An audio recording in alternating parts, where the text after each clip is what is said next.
నిజంగా చెప్పాలంటే 100లో ఒకరికో ఇద్దరికో అవసరం తప్పనిచ్చి నొప్పున్నంత మాత్రాన మోకీలు మార్పిడి చికిత్స అవసరమే లేదు. కనుక ఇటువంటి తరుణంలో పేషెంట్లు అందరూ రోగులు చూస్తున్నారు, నాయన ఏం చేయాలి దీనికని. అటువంటి తరుణంలో లీ ఫార్మా అనే కంపెనీ చక్కగా ప్రకృతి ప్రసాదించిన వరం, అన్నీ కూడా హెర్బలే, ఆయుర్వేదము హెర్బల్, కెమికల్ అనేది లేకుండా వాళ్ళు స్మూత్ వాక్ అనే ట్యాబ్లెట్లు తయారు చేశారు. ఇవి ఎంత బ్రహ్మాండంగా పనిచేస్తాయంటే మా ఇంట్లో మా అక్క వాడింది, నాకంటే 10 ఏళ్ళు పెద్దది. 3 నెలలు వాడింది ఈ మందులు. ఈ 3 నెలలు వాడిన తర్వాత అయితే ఆమెకు చెప్పాను, ఒక్కటి మాత్రం కొనసాగించాలి, మహాబేర సీడ్స్ని మాత్రం వాడాలి, ఇక మిగతా అన్నీ మానేయచ్చు. అంటే ఇప్పటి వరకు చక్కగా హాయిగా ఉంది. అంతకుముందు మంచం ఎక్కేసింది, వంట చేసేది కాదు, ఓ నొప్పో అని ఏడుస్తుండేది. ఇవాళ మా ఇంట్లో మా కళ్ళ ముందు మా అక్కను చూస్తున్నాను ఎలాంటి ఫలితం వచ్చిందనేది. ఇది ఉదయం ఒకటి రాత్రి ఒకటి ట్యాబ్లెట్, ఉదయం టిఫిన్ తర్వాత, భోజనం చేసిన తర్వాత రాత్రి వేసుకోవాలి. ఇది 3 నెలలు వాడాలి. ఈ డబ్బాలో 90 ఉంటాయి, అంటే 45 రోజులు వస్తాయి. ఇంకో డబ్బా కొనుక్కుంటే 3 నెలలకు సరిపోతాయి. దీంట్లో ఏముంటాయి, దీంట్లో అసలు రసాయనాలు కెమికల్స్ లేనే లేవు.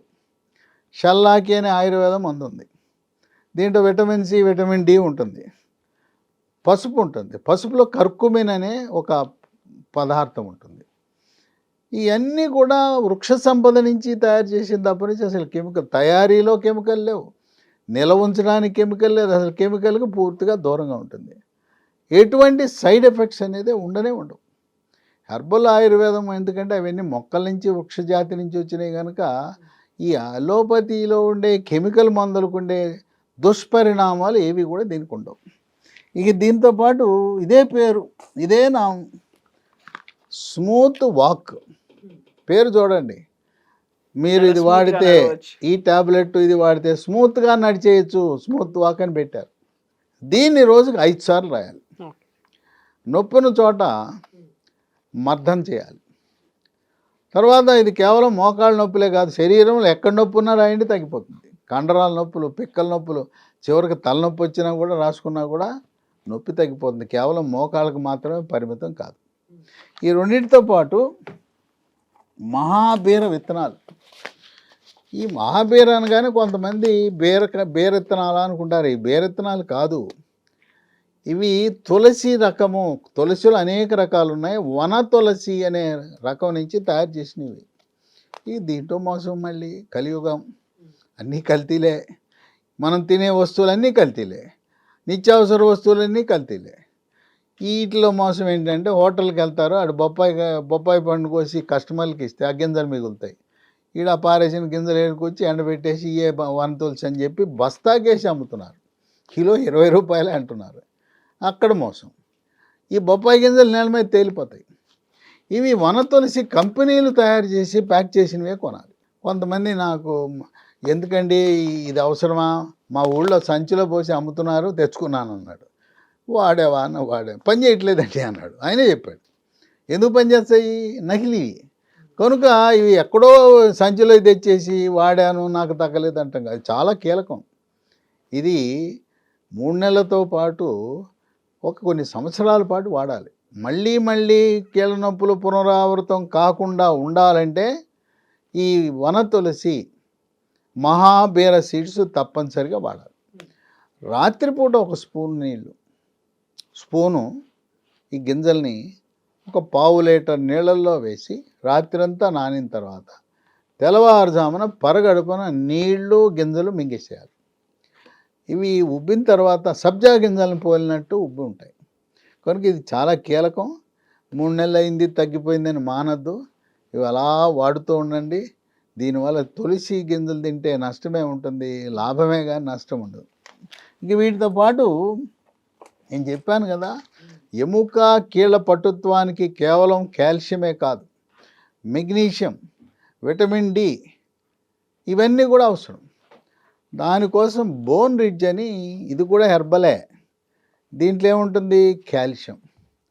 మనకు మార్కెట్లో అందుబాటులో ఉండే కాల్షియం అన్నీ కూడా కెమికల్ కాల్షియం, రసాయనాల నుంచి తయారు చేసిన కాల్షియం.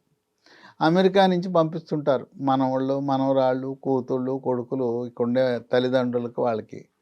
ఇగో ఈ కాల్షియం టాబ్లెట్ తిను అమెరికాలో అందరూ వాడతారని పంపిస్తారు. ఆళ్ళు పంపించేవి కూడా మళ్ళీ కెమికలే.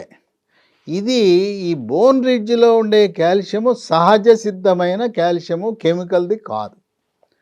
దీంట్లో విటమిన్ డి ఉంది, విటమిన్ కే ఉంది, మెగ్నీషియం ఉంది, జింక్ ఉంది.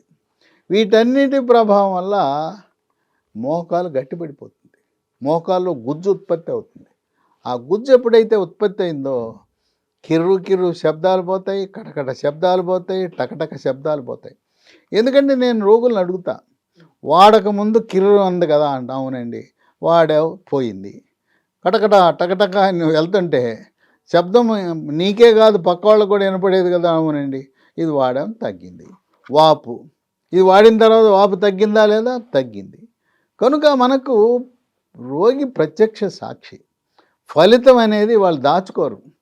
రోగి తగ్గిందంటే తగ్గిందంటాడు, తగ్గకపోతే తగ్గలేదని శాపాలు పెడతారు.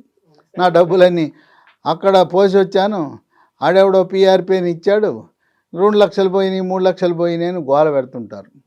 వీటితో పాటు ఎముక గట్టిగా ఉండాలంటే, కీళ్ళు గట్టిగా ఉండాలంటే మాంసకృతులు, ఖనిజ లవణాలు, విటమిన్లు అవసరం. మనకి తెలుగు రాష్ట్రాల్లో ఎన్టీ రామారావు 1983లో ముఖ్యమంత్రి కాకముందు ఉత్తరాంధ్రలో, రాయలసీమలో, తెలంగాణలో మనం వాడిన ఏంటి? వరి అన్నం కాదు, బియ్యం కాదు, రాగి, జొన్న, సజ్జ, కొర్రలు, అరిగెలు, సామెలు, ఊదలు. పాపం ఆ మహానుభావుడు చూసి, అరే రే పేదవాళ్ళు ఇది తింటున్నారు, డబ్బులున్న కోటీశ్వరులు ఏమో అన్నం తింటున్నారు అని భారతదేశంలో మొట్టమొదటిగా వాళ్ళు ఈ ప్రభుత్వాలు మాట్లాడుతున్నాయి ఫుడ్ సెక్యూరిటీ అని. ఆయన ఆనాడే ఫుడ్ సెక్యూరిటీ పెట్టి కిలో బియ్యం 2 రూపాయలకి ఇచ్చి, ఆ బియ్యము ఆయనకి తెలియదు మహానుభావుడికి. ఆయన మంచి ఉద్దేశంతో పెట్టాడు. ఈ బియ్యం తినటం మొదలుపెట్టిన తర్వాత, ఇవన్నీ వదిలేసిన తర్వాత ఖనిజ లవణాలు పోయినాయి, విటమిన్లు పోయినాయి. బియ్యం కూడా అప్పట్లో దంపుడు బియ్యం, ఉప్పుడు బియ్యం, లేకపోతే పట్టు తక్కువ ఉండి ఎర్రగా ఉండేవి. అన్నం గడ్డగట్టేది. ఇవాళ అన్నం గడ్డగడితే మొగుడు సీరియస్ అయిపోయి దాన్ని నేలకేసి కొడతాడు, పళ్ళెం నేలకేసి కొడతాడు, ఇదే అన్నం అనేసి.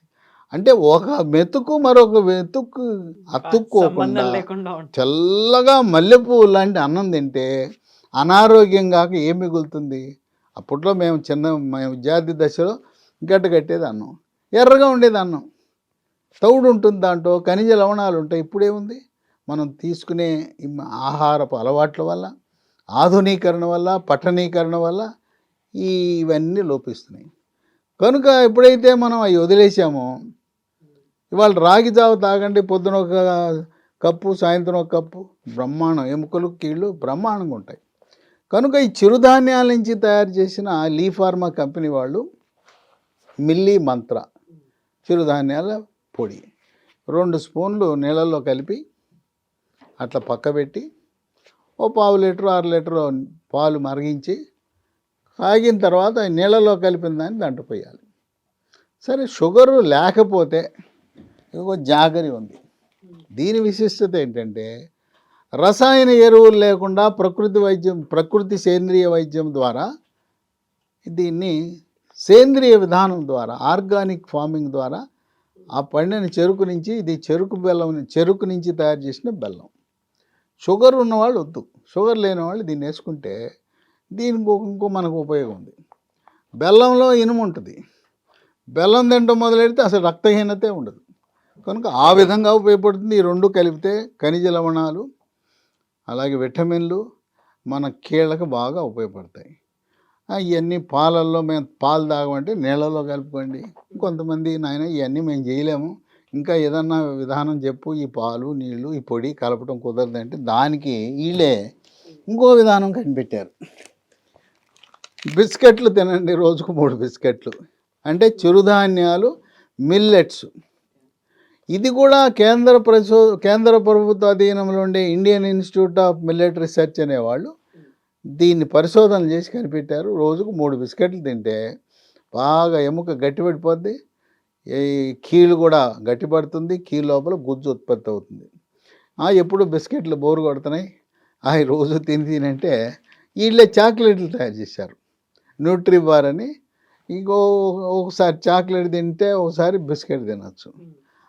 ఎప్పుడు బోరు కొట్టేస్తుంది ఈ రోజు తినాలా అంటే అప్పుడు చిప్స్ కూడా తయారు చేశారు. దీని పేరు మిల్లీ చిప్స్. ఇవన్నీ మేము వీళ్ళకి ఇస్తే మోకాళ్ళ నొప్పుల వాళ్ళకి ఇంట్లో భార్యకి ఇస్తే భర్త అలవాటు పడతాడు. భలే ఉన్నాయి అనేసి తినేస్తుంటారు. తినేయండి పర్వాలేదు, కాకపోతే ఇంకొంచెం ఎక్కువ తీసుకెళ్ళండి. ఇక చంటి పిల్లలు కనుక వీటికి అలవాటు పడ్డారంటే మోకాళ్ళ నొప్పులు ఉన్న వాళ్ళకి అందని కూడా మొత్తం తినేస్తారు.